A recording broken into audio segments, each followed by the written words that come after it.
اس report نے پاکستان میں بسنے والے ہر اس شخص کو دہلا کر رکھ دیا جس کا تھوڑا سا بھی اسلام، تہذیب و معاشرت اور اخلاقی روایات سے تعلق تھا۔ یہ رپورٹ انٹرنیشنل کمیشن برائے قانونی ماہرین نے 31 مارچ 2021 کو شائع کی۔ اس رپورٹ سے یہ عقدہ کھل کر سامنے آیا کہ پاکستان میں 2 سال قبل مئی 2018 میں پارلیمنٹ نے ایک ایسا قانون منظور کر لیا ہے جسے کمیشن نے ہم جنس پرستوں کے حقوق کے تحفظ کی جدوجہد میں ایک بہت بڑی کامیابی قرار دیا۔ یہ کمیشن دنیا بھر کے 60 اہم ترین ماہرین قانون پر مشتمل ہے جو یوں تو عمومی طور پر انسانی حقوق کے لیے کام کرتا ہے، لیکن اس کی بنیادی خصوصیات میں جنسی رجحان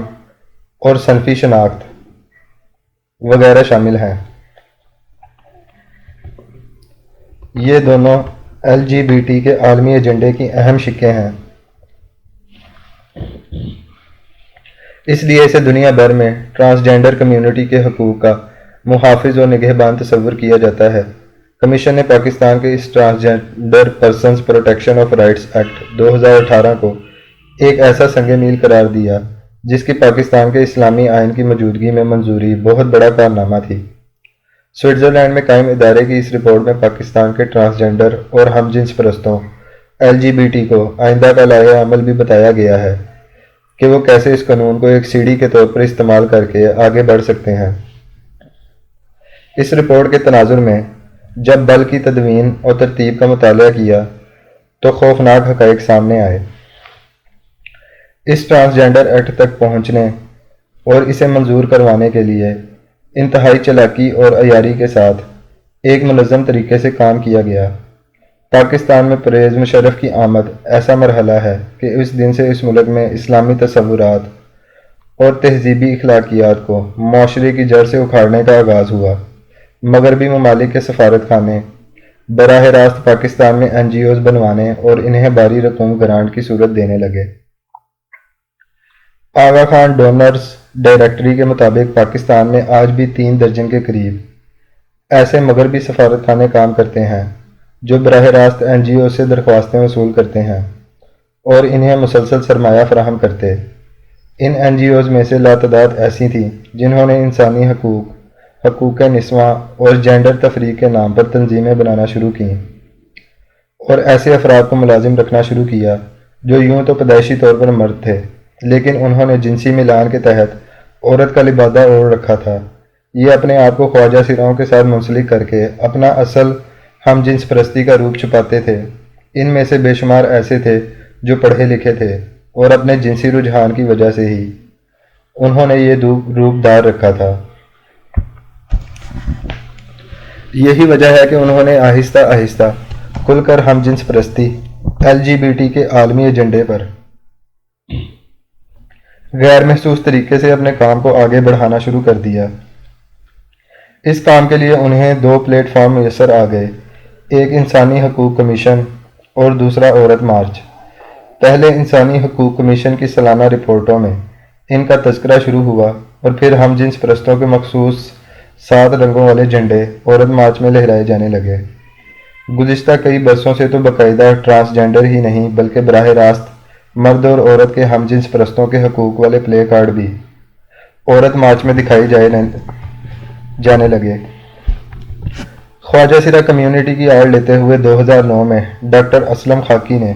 سپریم کورٹ میں ایک پٹیشن دائر کی کہ پاکستان بھر میں خواجہ سرا بہت زیادہ کچلی ہوئی مخلوق ہے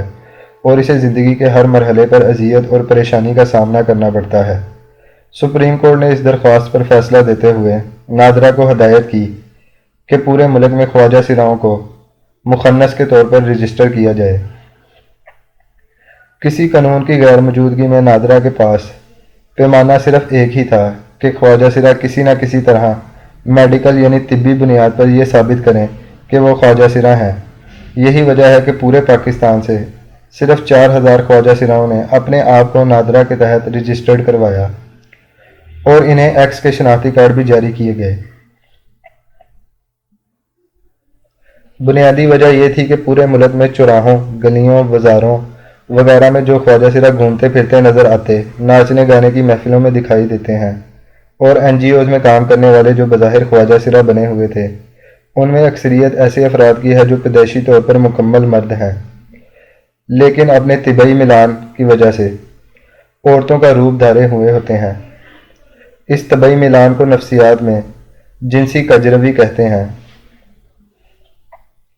جس کے لیے باقاعدہ نفسیاتی معالجہ سائیکو تھراپی ہوتی ہے، بلکہ اگر ضرورت پڑے تو ایسے کجروا افراد کی ہارمون تھراپی بھی کی جاتی ہے۔ یہ بالکل ایک ایسا ہی مرض ہے جیسے سکزوفرینیا وغیرہ، جیسے دیگر نفسیاتی امراض ہوتے ہیں۔ یہ لوگ اسے مرض نہیں سمجھتے اور اسے اپنا ملان سمجھ کر زندگی گزارتے ہیں، جبکہ ملک میں لاتعداد ایسے بچے بھی ہیں جو ماحول کی خرابی، لوگوں کی جنسی درندگی اور غیر اخلاقی جنسی معمولات کی وجہ سے بچپن ہی سے عورتوں جیسی زندگی گزار رہے ہوتے ہیں، اور پھر وہ ملک میں موجود لاتعداد گروہوں کے ہتھے چڑھ جاتے ہیں، اور پھر ان گروہوں کے گرو کی ہدایت پر خفیہ طور پر کسی میڈیکل ڈاکٹر کی ملی بھگت سے اپنے جنسی اعضاء کٹوانے والے آپریشن سے گزر کر خواجہ سرا بن جاتے ہیں۔ یہی وجہ ہے کہ نادرہ کے سامنے صرف 4000 ہی اصل خواجہ سرا رجسٹریشن کے لیے پیش ہوئے۔ اس کے بعد عالمی ایجنڈے کے تحت بنی ہوئی این جی اوز نے شور مچانا شروع کیا کہ ان کی اصل تعداد تو بہت زیادہ ہے اور خواجہ سرا لوگوں کے ڈر کی وجہ سے سامنے نہیں آتے۔ ان این جی اوز میں ٹرانس ایکشن الائنس اور بلیو وینز نے دعویٰ کیا کہ صرف خیبر پختونخوا میں ہی 20 سے 50 ہزار تک خواجہ سرا ہیں، جبکہ کراچی کی اسی طرح کی ایک اور این جی او جینڈر انٹریکٹیو الائنس نے بتایا کہ کراچی میں 15 سے 20 ہزار خواجہ سرا ہیں۔ مختلف سائنسی جرنلز میں مضامین لکھوائے گئے اور ہر مضمون میں خواجہ سراؤں کی آبادی کو بڑھا چڑھا کر پیش کیا جاتا رہا۔ اقوام متحدہ کا ایڈز کے خاتمے والا ادارہ ان کی مدد کو بیچ میں کود پڑا اور اس نے دعویٰ کر دیا کہ پاکستان میں 52,400 خواجہ سرا ہیں، جبکہ 2017 کی مردم شماری میں صرف 10,418 افراد ایسے تھے جنہوں نے خود کو خواجہ سرا ظاہر کیا۔